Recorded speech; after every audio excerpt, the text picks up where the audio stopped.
नमस्कार. सौ लीला गोळे लिखित शांती ब्रह्म ही श्री एकनाथ महाराजांच्या चरित्रावरील कादंबरी आपण वाचत आहोत. आज आपण 14व्या प्रकरणाला सुरुवात करतो आहोत. कीर्तन रंगाबरोबर नाथांच्या संसारातही रंग भरू लागला. गोदाच्या पाठीवर गिरिजाबाईंना पुत्ररत्न झाले होते. गृहस्थाश्रमाचे हे सार्थक झाले होते. हरिरंगात रंगलेले एकनाथ त्यांनी आपल्या मुलाचे नाव हरी ठेवले. गिरिजाबाईंचा आनंद तर गगनात मावत नव्हता. त्यांच्या नजरेपुढे वारंवार गोजाबाई तरळत होती. तिने दिलेला आशीर्वाद बरगुंडा होऊ दे बरगुंडा होईल आठवत होता. गिरिजाबाईंना वाटले कुणाचा आशीर्वाद कसा खरा ठरेल हे सांगता येत नाही. बाळंतिणीच्या अंधाऱ्या खोलीत ठाणवाईच्या मंद उजेडात गिरिजाबाई बाळाला मांडीवर घेऊन बसल्या होत्या. बरं झालं बाई, या खेपेला मुलगा झाला ते. जर का आता मुलगी झाली असती तर मात्र शेजारपाजारच्या बायकांनी नाके मुरडली असती. अगं बाई, पुन्हा मुलगीच का? आता काय पंचकन्या होणार की काय? अहो, त्या अमकी तमकीला खंडीवर पेंडी मुलीच झाल्या हो. मुलगा व्हायला भाग्य लागतं हो. असली उणीदुणी बोलणी ऐकण्यापेक्षा मुलगा झाला हे छान झालं. शिवाय मुलगा बापाच्या हाताशी लवकर येतो. घराण्याचं नाव उजळतो. वंशाचा दीप त्यामुळे तेवत राहतो. बाळाच्या जावळातून हात फिरवता फिरवता गिरिजाबाईंना कर्नाटकातून पांडुरंगाची मूर्ती घेऊन आलेला सावकार आठवला. त्या देखण्या मूर्तीकडे पाहताना माझ्या मनात सहजच विचार आला होता की मला मुलगा व्हावा आणि तो ह्या मूर्तीसारखा देखणा असावा. माझ्या इच्छेचा हा विजयच झाला म्हणायचा. हा पांडुरंग म्हणजे विजयी पांडुरंगच म्हणायला हवा. गिरिजाबाईंच्या मांडीवरच्या बाळाने आपले चिमुकले डोळे किलकिले केले. खरं तर त्या डोळ्यांना स्थिर दृष्टी नव्हती. पण मातेला वाटले माझ्या मनातल्या विचारांना बाळाने आपल्या नजरेने साथ दिली. खरं तर त्या अंधाऱ्या खोलीत इतकं स्पष्ट कुठे दिसत होतं. पण मातृहृदयाच्या मनाचा तो आविष्कार होता. मुलाचे नामकरण झाल्यावर गावात साखर वाटली व कीर्तनातल्या श्रोत्यांनाही पसापसा साखर दिली. गुळाला मुंगळे चिकटावेत त्याप्रमाणे साखर वाटपामुळे गर्दीत जास्तीच वाढ झाली. पण साखरेपेक्षाही कीर्तनरस जास्त गोड भासत होता. दिन प्रतिदिन पैठणची प्रतिष्ठा वाढत होती.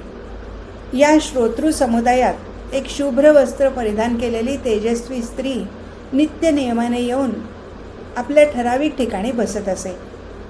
तिची कीर्तन श्रवणातील तल्लीनता, तिचा भावूक श्रद्धायुक्त चेहरा, तिची एकाग्रता सारेच काही आगळे वेगळे होते. लोकांचे लक्ष वेधणारे होते. त्यामुळे इतर मंडळी मोठ्या कौतुकाने त्या स्त्रीकडे पाहत असत. तिला रोज ठराविक ठिकाणीच बसायला जागा कशी मिळते हाही मोठा प्रश्नच होता. समुदाय म्हटले की तिथे दुर्जन असायचेच. कीर्तनात काहीही गम्य नसलेले, पण चला तेवढीच गंमत म्हणून आलेली मंडळी थोडी थोडकी नसायची.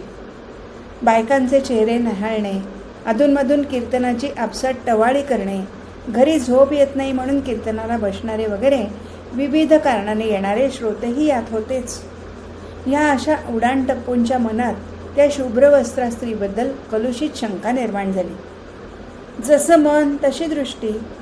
कलुषित मनात सात्विक भाव कसे येणार? त्या टवाळखोरांनी काही दिवस त्या बाईवर पाळत ठेवली. ती कुणाची कोण? ती येते कुठून? ती जाते कुठे? तिच्याबरोबर कोण असते? वगैरे प्रश्नांच्या भेंडोळ्यात त्यांची मने गुंतली होती. पण काही केल्या प्रश्नांचा उलगडा होत नव्हता. शेवटी त्या रिकाम टेकड्यांनी कीर्तन संपल्यावर तिचा पाठलाग करायचे ठरवले. कीर्तन संपले, प्रसाद वाटप झाले. ती तेजस्वी स्त्री निघाली आणि गोदावरी नदीच्या दिशेने चालू लागली. त्या पाठलाग करणाऱ्या 4-2 टवाळांना तिच्या मागोमाग चालताना पळता भुई थोडी झाली इतकी तिची चाल झपाट्याची होती. तिचा फडफडणारा पांढरा पदर त्या काळोख्या रात्री उठून दिसत होता आणि त्या पदराच्या खुणेनेच त्याने मागोवा घेतला होता. पाहता पाहता ती सात्विक स्त्री गोदावरीत प्रविष्ट झाली. मंडळी एव्हाना किनाऱ्यावर आली होती. ती सारी अवाक झाली, कारण ती स्त्री खोल खोल पाण्यात पुढे चालली होती. हळूहळू ती आकृतीत गंगेत विलीन झाली. त्या गावगुंडांना वाटले बाईने आत्मघात करून घेतला. नक्कीच तिची काहीतरी भानगड असावी, त्याशिवाय असे होणार नाही. आज नाथांनी कीर्तनात सांगितले होते की आत्महत्यारा कोण? जो परधन परदारीची अभिलाषा करतो तो, जो अत्याचार अनाचार करून स्वतः श्रीमंत व्हायचा प्रयत्न करतो, जो असत्य बोलतो, जो सदा सर्वदा परनिंदा करतो वगैरे वगैरे. नाथांनी वेगवेगळे दृष्टांत देऊन विषय रंगवला होता. जो क्रियमाण बिघडवतो त्याचे संचित आपोआप बिघडते. मग जन्माला येताना प्रारब्धाचे गाठोडे मलिन होईल यात काय संशय? ही जणू स्वतःची हत्याच नव्हे काय.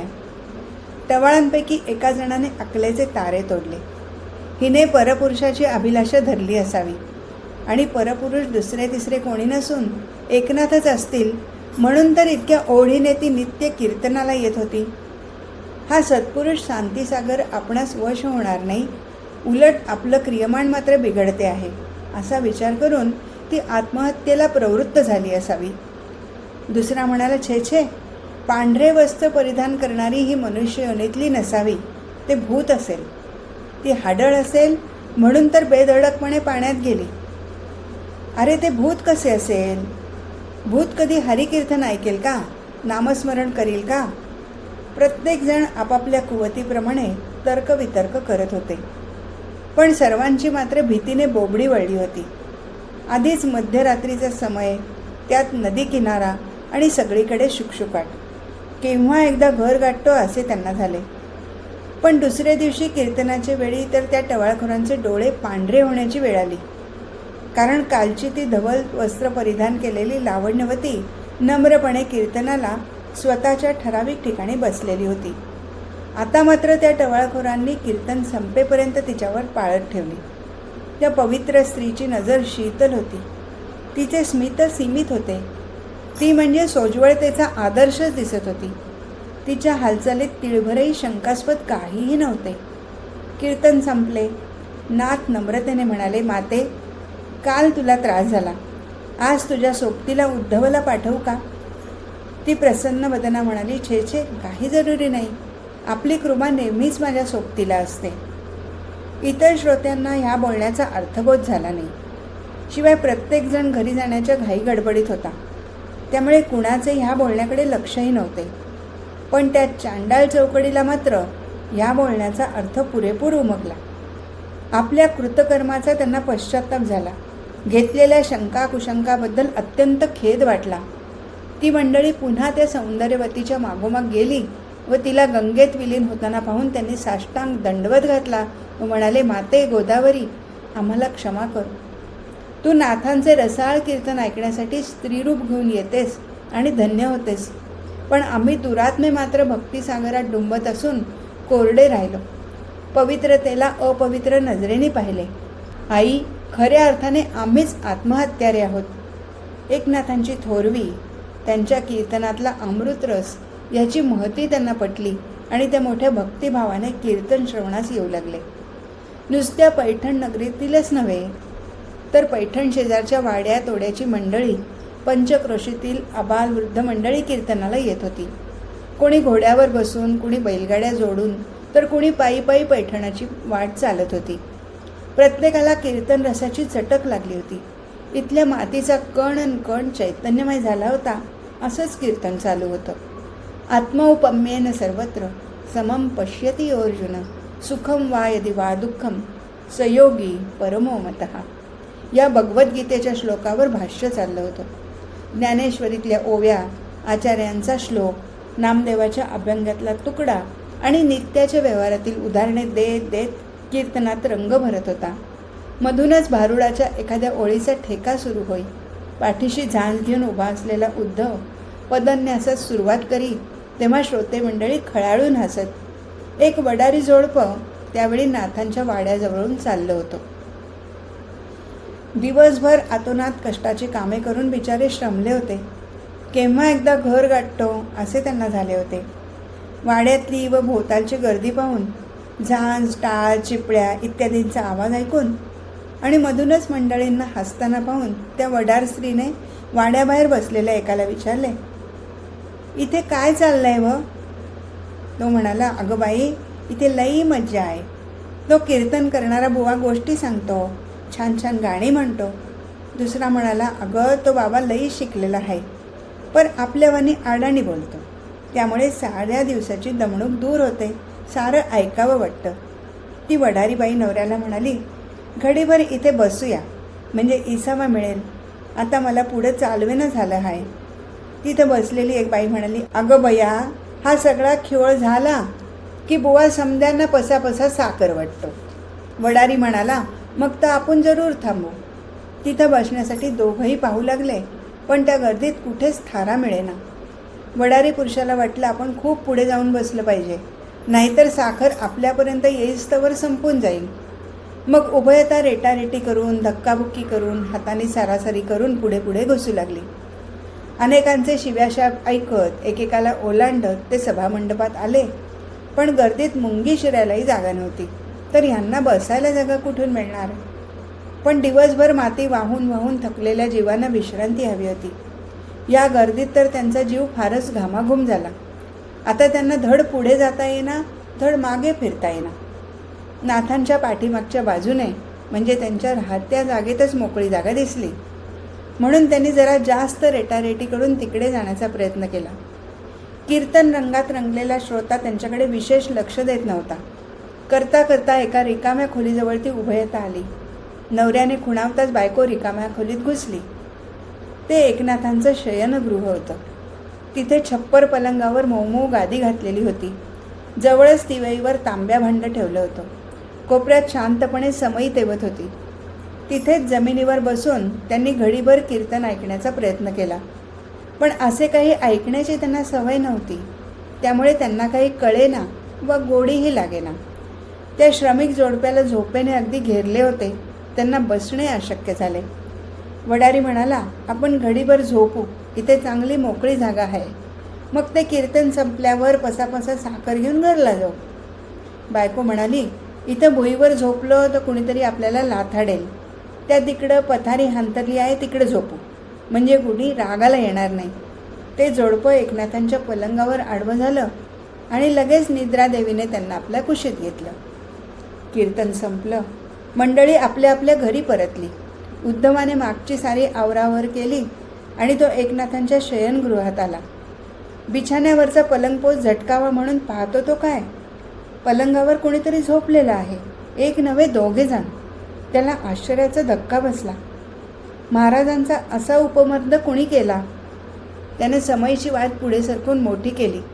फाटके तुटके कपडे घातलेले, अगदी मलिन अंगाचे दोघे स्त्री पुरुष अस्ताव्यस्त पसरले होते. उद्धव रागाने लाल झाला. त्याने त्या वडारी पुरुषाला खसकन खाली ओढले आणि तो रागाने म्हणाला, कोण कोण रे तू शिरजोर? तुला काही लाज शरम? कुठे पसरला आहेस याचे तुला भान आहे का? झोपेतून जागा झालेला वडारी गडबडला. त्याला काही उमजेना. तो आहे कुठे? त्याला हे असे काय विचारले जात आहे? उद्धवाचे कर्कश बोलणे ऐकून वडारीण धडपडत उठली. तिच्या लक्षात आले की इथे कीर्तन संपलं, म्हणून हा माणूस आपल्याला साखर द्यायला आला आहे जणू. तिने झटकन आपल्या फाटक्या लुगड्याच्या पदराची झोळी पसरली आणि म्हणाली, अरे बाबा, ह्यात घाल, नाहीतर साखर भुईवर सांडेल. एव्हाना उद्धवाने वडाऱ्याला रट्टा घालण्यासाठी हात उगारला होता. पण कसा कोण जाणे, तो हात मागून कोणीतरी वरच्यावर धरला. उद्धव त्वेषाने मागे वळला तो काय, प्रत्यक्ष महाराजच पुढे उभे. ते विचारत होते, काय उद्धव, कसली ही गडबड? उद्धवाने सारी हकीकत सांगितली. वडारी जोडपं लज्जेने काळवंडलं व दोघेजण आपल्याच हाताने स्वतःच्या फटाफट तोंडात मारून घेऊ लागले. वडारी म्हणाला, महाराज, आमच्या हातून चुकी झाली, पण आम्हाला काही सुदीक माहीत नव्हतं. हा अन्याय झाला, एक बार माफी असावी, असं पुण्यांदा होणार नाही. दोघांच्या डोळ्यातून घळाघळा अश्रू वाहत होते. अज्ञानामुळे झालेल्या चुकीबद्दल त्यांना पूर्णपणे पश्चात्ताप झाला होता. एकनाथांचे मन कळवळले. ते म्हणाले, उद्धवा, अरे आजच्या कीर्तनाचा परिणाम शून्यच म्हणावा लागेल. आज आत्मौपम्येन सर्वत्र समम पश्यती अर्जुन हा विषय मी प्रतिपादन केला. त्याचे नुसते श्रवण झाले, आचरण नव्हे. उद्धव म्हणाला, पण महाराज, केवढीही अमर्यादा! ती जाणून बुजून हेतुपुरस्सर झाली का? सारा दिवस श्रमदेवतेची सेवा केलेले हे सेवेकरी, त्यांना त्यांच्या सेवेच्या मोबदल्यात हा धाकदपटशाचा मेवा मिळावा का? अरे झोपलेल्याला उठवू नये हा साधा नियम तुला माहीत नसावा? त्यांना इतकी गाढ झोप का लागली? तर त्यांची तनतोड दिवसभरची मेहनत. पण बाबा, ते कळण्यासाठी जावे त्याच्या वंशा. वडारी जोडपे नाथांचे बोलणे ऐकत होते. त्यांना तर ह्या बोलण्याने अगदी झीटच आली. कामकरी वर्गाकडे इतक्या सहानुभूतीने कधी कोणी पाहत असेल अशी त्यांना स्वप्नातही कधी कल्पना नव्हती. या यवनी साम्राज्यात केवळ सुलतानाची लहर म्हणून निरपराध माणसांना सुद्धा विनाकारण शिक्षेच्या यमयातना भोगाव्या लागतात. पण आज नकळत का होईना आपल्या हातून घोर अपराध घडला असून सुद्धा हा महात्मा म्हणतो आहे, निजलेल्यांना कशाला उठवलंस? या महाराजांच्या मनाची जात तरी कोणती? देव भगवान म्हणतात तो हाच तर नवं. एकनाथ वडाऱ्याकडे पाहत कळवळून म्हणाले, हे बघा, उद्धवाच्या हातून तुम्हाला उठवण्याची चूक झाली आहे. आपण सुखही नैव झोपावं, विश्रांती घ्यावी. लाचारीने गयावया करीत वडारी म्हणाला, नाही नाही महाराज, आमच्या हातून लई मोठा गुन्हा झाला आहे. आपण सांगाल ती शिक्षा आम्ही नवरा बायको भोगायला तयार आहोत. दोघांची मने संकोचली होती. चेहरे ओशाळगत झाले होते.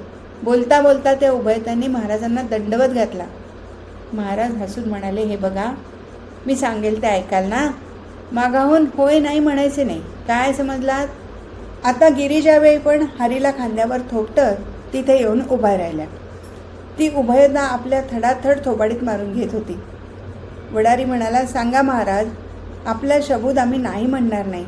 अगदी कडेलोट केला तरी आम्ही काय बी म्हणणार नाही. नाथ गिरिजाबाईंकडे पाहत म्हणाले, आज ही उभयता आपल्याकडे पाहुणी आली आहे.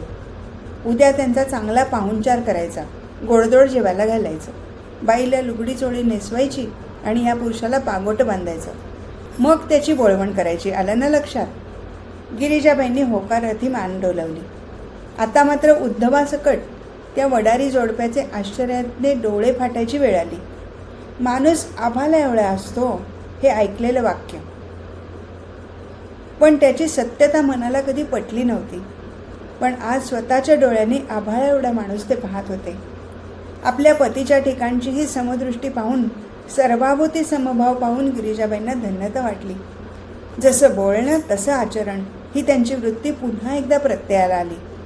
आज कीर्तनात भूतदया, समभाव इत्यादी विषय सांगताना इकडे सांगणं झालं होतं की गाळीव भावाचा भावार्थ सर्वाभूती भगवंत हाची मुख्यत्वे परमार्थ, निजस्वार्थ, परमार्थ.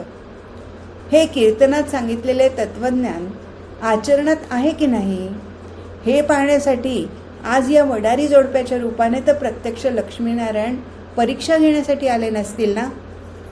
गिरिजाबाईंनी मनोमनी त्या जोडप्याला ईश्वर स्वरूप समजून नमस्कार केला. पतीची फक्त आज्ञाच नव्हे तर इच्छासुद्धा शिरसावंद्य मांडणाऱ्या त्या साध्वी पत्नीने पाहुण्यांच्या पाहुणचारासाठी खरोखर कंबर बांधली. हे प्रकरण इथेच संपलं. हरिओम तत्सत.